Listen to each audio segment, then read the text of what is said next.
Welcome to S Chemistry. This is I'm your instructor, Dr. Suhas Gauri. I will be teaching BSc 5th semester Physical Chemistry course on Elementary Quantum Mechanics. Here is the outline. First, we will see Compton effect, followed by de Broglie hypothesis, then Heisenberg uncertainty principle. So let's see what is Compton effect. So as you can see in this picture,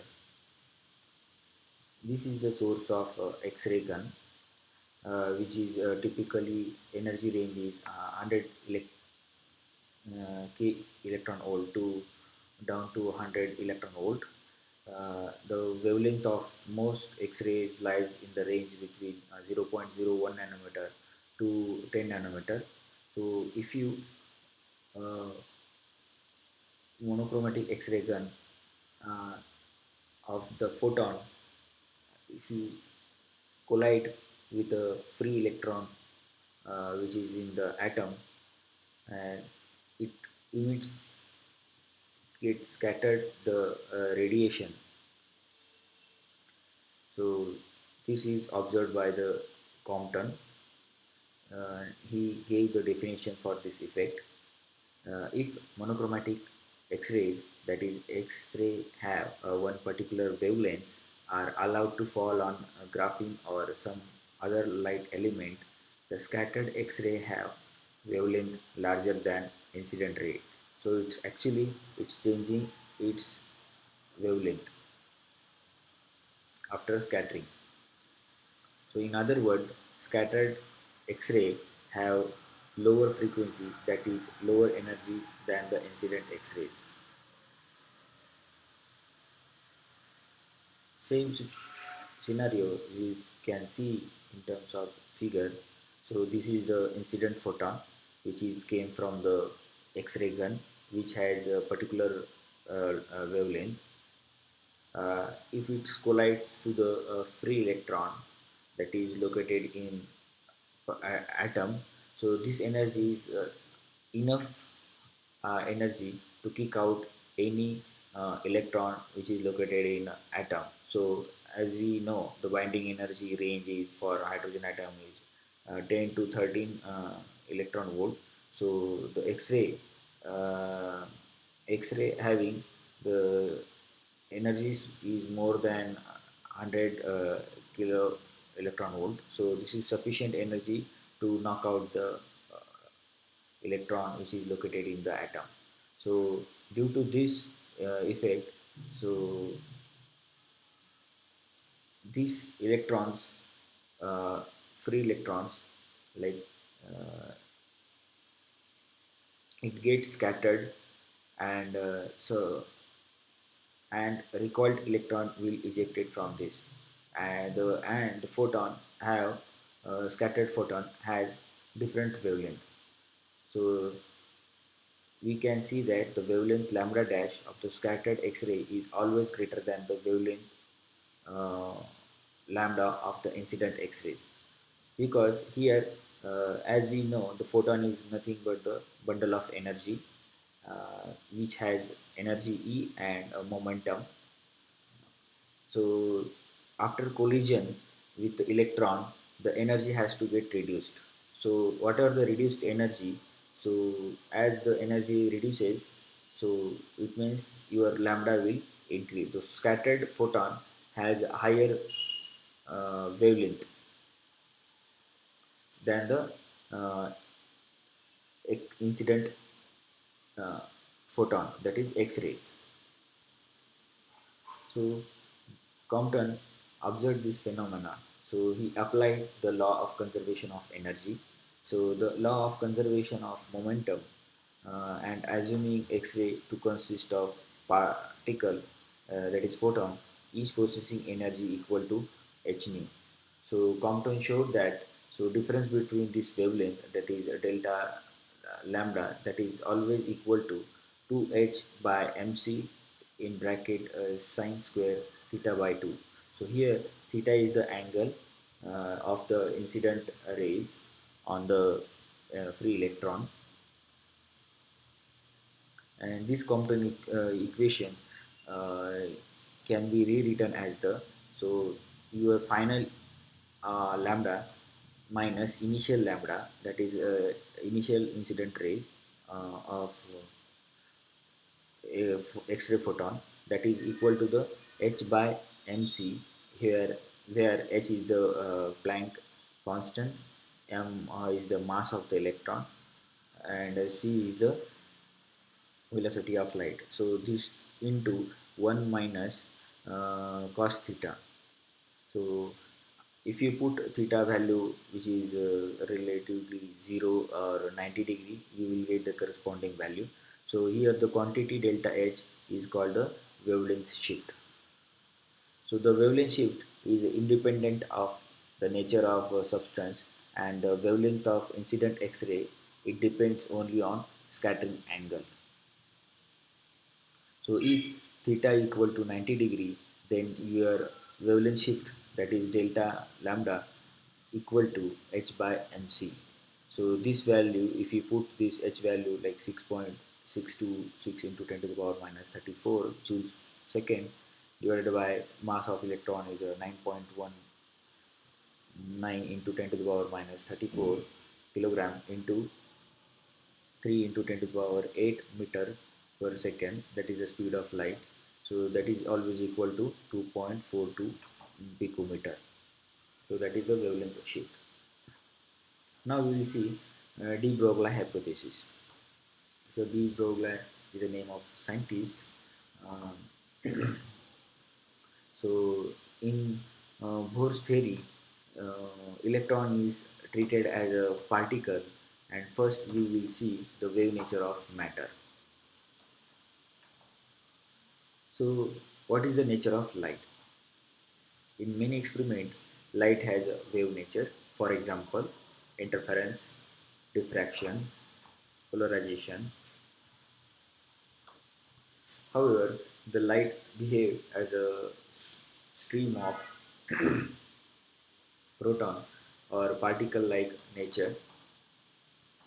For example, it has shown in photoelectric effect and Compton effect. Here in this figure, this is a diffraction of a white light through a glass prism. As we know, the white light comes, and if you pass through the glass prism, it's separate out the all wavelength visible range, which is invisible range, that is red, orange, yellow, green, blue, indigo, like that. Now we will see the what is his hypothesis. So his hypothesis is, can particle behave like wave? So far we have learned in classical mechanics all the light has a wave nature. So he hypothesized that can particle behave like wave. So that is the dual nature of the light. So sometimes we see the light as a wave nature, and sometimes we see as a particle. So he hypothesized that if can each and every particle or matter can wave act as a wave, so that is a matter wave. So where uh, it can be denoted as a lambda. So if lambda is there, so it can denotes the wave, and if you consider as a particle, so right hand side is a particle side, so this is always equal to the h by mv. So mv is nothing but the momentum of the corresponding particle. So this equation is known as the de Broglie equation. So this is given by de Broglie. So the de Broglie equation can be easily derived by using the mass energy relationship, that is E equal to mc square, which is given by the Einstein. So equating this energy with the energy of photon, that is we have h nu equal to mc square. Since the frequency equal to c by lambda, so if you equate, if you put this frequency terms over this here, so we get hc by lambda, that is equal to mc square. Hence lambda equal to h by mc. uh, So we are replacing c by the velocity of the electron v. So we have lambda equal to h by mv. So this is equal to h by p. So that is the momentum of the particle. So where the p is the momentum of the particle. So de Broglie hypothesis is that both light and matter obey this equation. Thus, electron should have wave characteristics. Heisenberg uncertainty principle. So Heisenberg uncertainty principle state that the position and the momentum of a particle cannot be specified simultaneously with ultimate precision. So his statement was for the moving particle, that is if particle is in moving state, so we cannot talk about simultaneously about position and the momentum. Instead of momentum we can consider as a velocity of a particle. So both we cannot exactly uh, tell about the particle. So if you can consider as a practical example, as a if you want to see a tiny particle under optical microscope.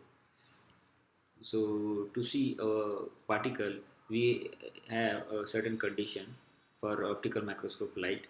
So that is the for the accuracy of measurement depends on the wavelength of the light source of a microscope. So your diameter of a particle, it should be greater than or equal to lambda by 2 of light source of microscope. So what are the use we are using for the light source of the microscope? So that lambda has to be uh, less less than that the diameter of the particle.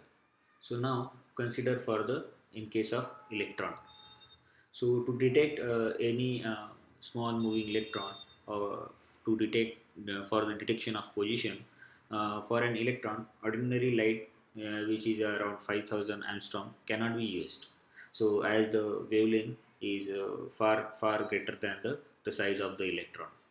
So due to which the uncertainty of its position, so that is delta x. So that will be large. So, for the detection of momentum, light of a much shorter wavelength, says X rays or gamma rays, that is lambda equal to roughly zero point 0.1 to 1 angstrom, that may be used for the accurate measurement. But in this process, the electron, while colliding with the X-ray photon, suffer a recoil, and due to Compton effect, suffer a change in momentum. So if both collides, so velocity gets changed. So due to which the uncertainty of its momentum comes. So if you rewrite in terms of uncertainty in express in mathematical form, so this equation comes. So delta x and the product of delta x and delta p, that is always greater than or equal to h by 4 pi, or you can rewrite as a h cross by 2. So here h cross is nothing but the h by 2 pi. So you can write in this way. So where delta x is the uncertainty with regard to the position, and delta p is uncertainty with regards to the momentum of the electron. So for this, Werner Heisenberg, the German physicist who won the Nobel Prize in 1932. Thank you.